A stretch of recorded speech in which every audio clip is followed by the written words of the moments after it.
Paperowrk.com. Joining us now, Nick Freitas, running for Congress, House of Delegates member, 7th District. This convention will be decided in Doswell on July 18th. It's a McDonald's drive-byer, just like the 5th. And he's with us now. Nick, great to have you. Hey, John. So, hey, when she gets the AR, Tina and her can go out shooting. We got to get a picture of that. I got to take her up there for training. I told your wife, I said, because Ann wouldn't get one, and then when all these riots started, she's like, maybe we should get an AR-15. Well, I think the other thing too to understand, because there was actually a woman, a mother, that actually stopped a violent person who was trying to break into her home with an AR, and you get all these Democrats say, why do you need something like this? And actually, an AR it's really light, it's easy to handle, it's actually very ideal for someone the smaller frame, not as familiar, to be able to accurately shoot and engage. So it's good. So Nick, we went through this with you in 2019. And we all kind of went with it, right? Didn't file the paperwork, mistakes happen, somebody else's fault, lawsuits, doesn't work out. We back that. We back your write-in campaign. You spend hundreds of thousands of dollars on that. Money could have been spent on other candidates. Now you're running again. You're the favorite. We've endorsed you. And now you don't file the paperwork again, Nick, the second time in a row. For your supporters, I've got to tell you, Nick, I just got to be honest. I mean, it looks like your campaign is incompetent. It looks like everybody's passing the buck. It looks like you have no adults running the show. And I've got to ask myself this question. Who's the candidate that I want to go up against Abigail Spanberger, who has a juggernaut? She's going to raise millions of dollars, and her campaign is already proven to be first class. And you guys can't file paperwork 2 times in a row. How do you explain this? Sure. So there's a couple of things that we do need to explain.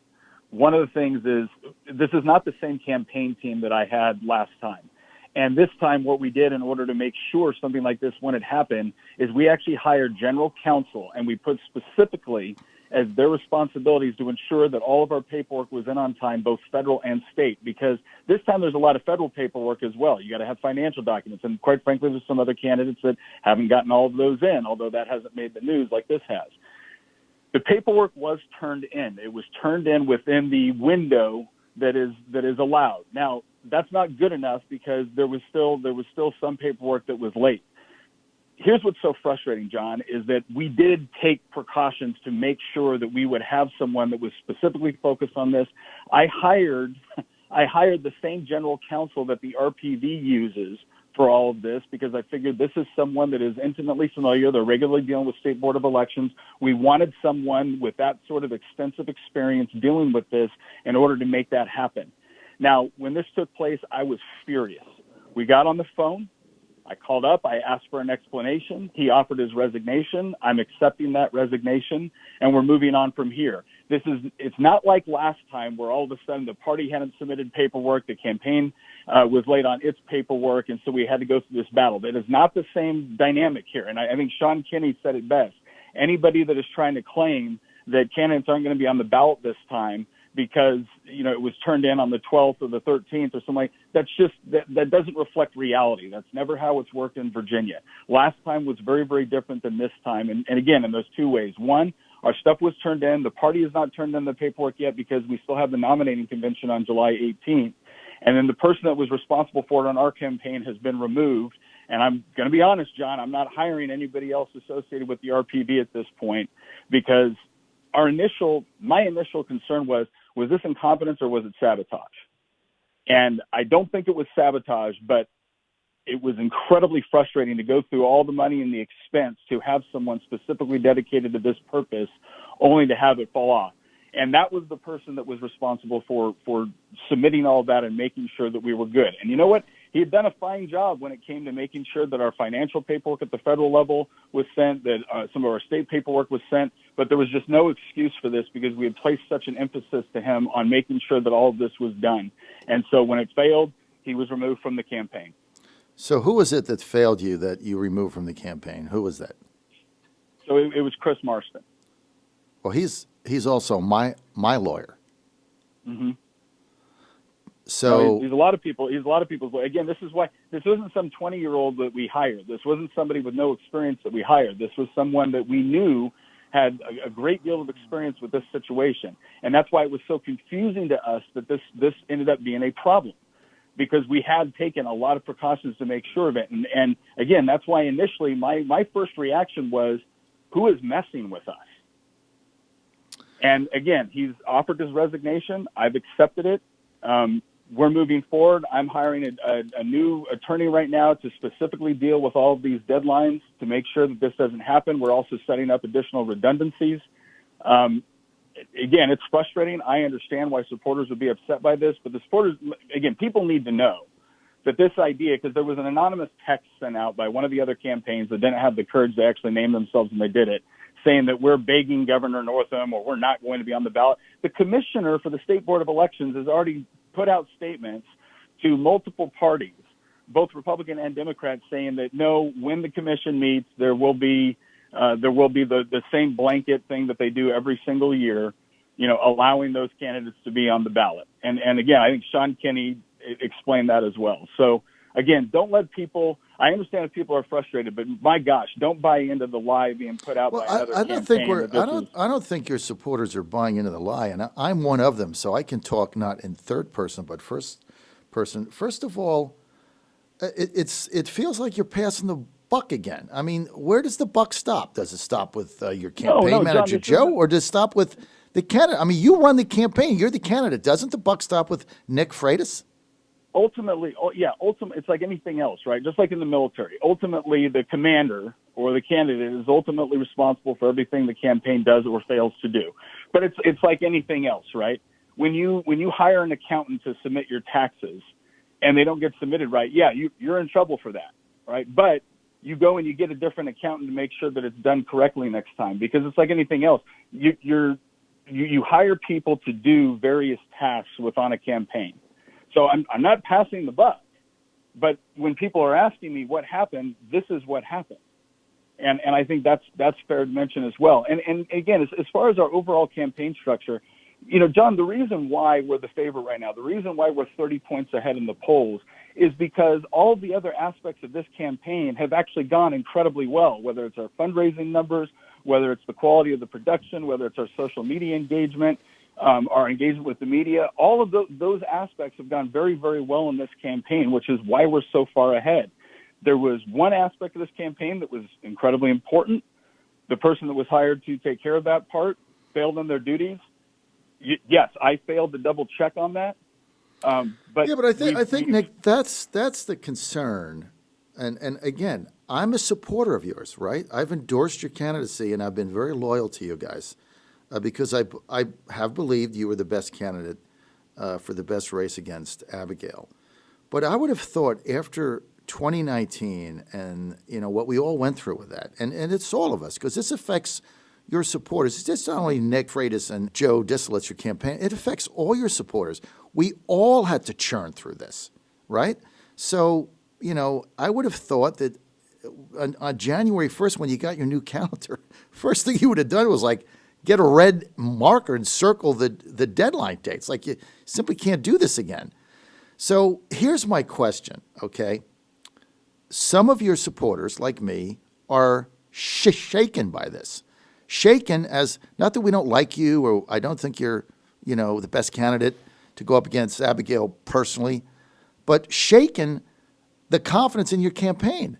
And I got to think to myself, this is a clown show going on in there, that they can't file their paperwork. And so, should Nick still be the nominee? Does he have a campaign infrastructure, because personnel's policy, in order to go up against probably the strongest Democratic candidate in a Trump district in America?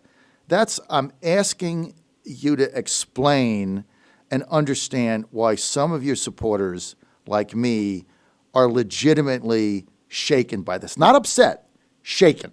That's the word. And John, that's fair. That's absolutely fair. Here's what I would ask people to consider. Yeah, this was a problem. I'm not denying it was. We've fixed the aspect that was a problem within the campaign. But again, the idea that it would be that there's an overall problem with the entire structure of the campaign, I would say that's just false. If you look at what this is really going to come down to after July 18th and we have our nominee is who can fundraise effectively, who can get out there and actually engage with the people, who can actually use social media to get around the mainstream press that is trying to destroy the president and anyone associated with them, who can do all that, who can get on a debate stage and argue in depth for our principles in a way that will make them proud, right? That is what will actually decide the election in November, right? And we've been able to demonstrate that we can do that effectively. When it comes to the fundraising numbers, we've raised significantly more than any other Republican candidate, which is absolutely critical. We've got the conservative organizations that have endorsed us, come out behind us. We're launching more endorsements this week. We've got the organizations that will come in to make sure that we get the airtime to compete with Abigail Spanberger and the money coming in from Bloomberg and Steyer. We've demonstrated that when we take the debate stage, we are effective. And so those are all and when it comes to social media engagement, we're still going through a lot of these lockdown criteria and everything else. I mean, you saw what the governor's trying to do, even with our school system right now, which just makes completely no sense, right? Being able to communicate through social media is incredibly important. Abigail Spanberger has twice the social media presence of every other Republican candidate in this race combined. We have twice the social media presence of Abigail Spanberger, a sitting congresswoman. So that's why when we host a town hall and we explain things and we answer questions for an hour every Tuesday night, we had 20,000 people watch our last one. We'll probably have close to that again this time. So all of those different components, which are so necessary to take on a tough Democrat candidate in what is still a Trump district, we have those in place, right? So I'm not asking anybody to gloss over this. I'm as frustrated and as furious as anybody, and we are working to make the corrections that need to be made within the campaign. But it's important to understand that all of the other fundamentals that put us 30 points ahead of the rest of the field, all the other fundamentals that have caused numerous people like Devin Nunes and Dan Crenshaw and Ted Cruz all to come in and support us, those are all still there. And that's what's going to lead us to victory in November against Spanberger. I'm concerned about your campaign. I'm concerned about you need to get some adults in the room in there. This twice in a row, it's just tough. It's just tough to take. And I think you need to take personal responsibility. Chris, I don't know what happened there. He's my lawyer. I trust him. I don't know what went down, but you're the candidate. You know, people get fired all the time. But I really think you need to take personal responsibility for this. I don't think there's anything else that you can say John, or do. I do. John, I do. Because, again, it goes back to my military background, right? You're responsible for everything the campaign does or fails to do. So, no, I take personal responsibility for it. But part of taking personal responsibility is making the necessary corrections. And so that's what we're doing.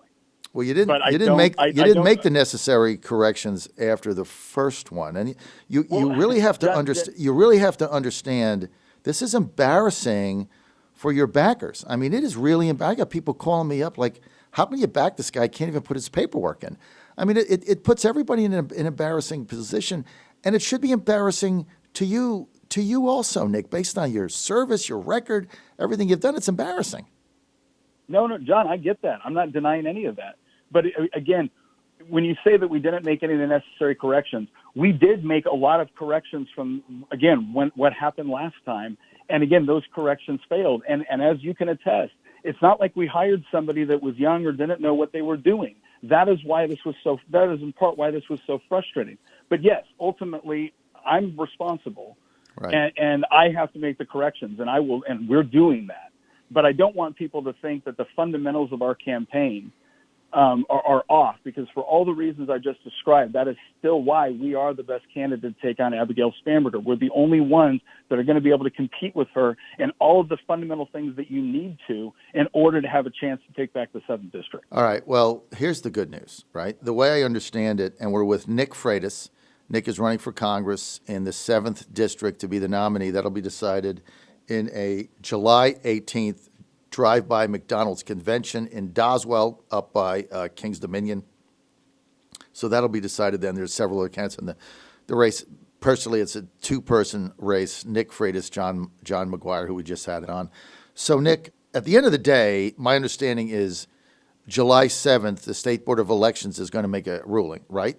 So we would know then. I've heard a couple different dates. I've heard July 1st. I've heard July 7th. Again, the commissioner's already made statements to people about this, but either way, we will know long before the convention. So there'll be certainty to this before your July 18th convention. There'll be certainty that you'll be on the ballot or not. So if people are supporting you, they're not voting for somebody, and then you're not on the ballot. Absolutely. All right. So the bottom line is, if you get a favorable ruling and you're on the ballot, your front runner status probably wanes a little bit because some people are going to say, no, I've had enough. So you got to deal with that. If you're knocked off the ballot, your campaign's over the next day. Done. Right? So McGuire's going to win. Right? Done. Because nobody's going to vote for you when they have to hope that there's a lawsuit or something to get on the ballot. So you need finality by the 18th, and you're confident that you will have that, right? Yes. All right, Nick. Tough conversation. I appreciate you coming on. I appreciate your being candid. And everybody knows that when you come on my show, there's no, we don't negotiate anything ahead of time. It is what it is. And Nick, I've been shaken by it. It's uncomfortable, but I appreciate your taking the time to chat with us and answer the tough questions. Well, I'm never afraid to answer the tough questions, John, and I appreciate that you're always willing to ask them. We'll see what happens when that's a ruling. But I really believe, based on twice in a row, you have much deeper problems in your campaign infrastructure, I think, than you're admitting on the air. And I hope between now and the next couple of weeks, you'll take a hard look at that, Nick. No, absolutely. John Fredericks Radio Network.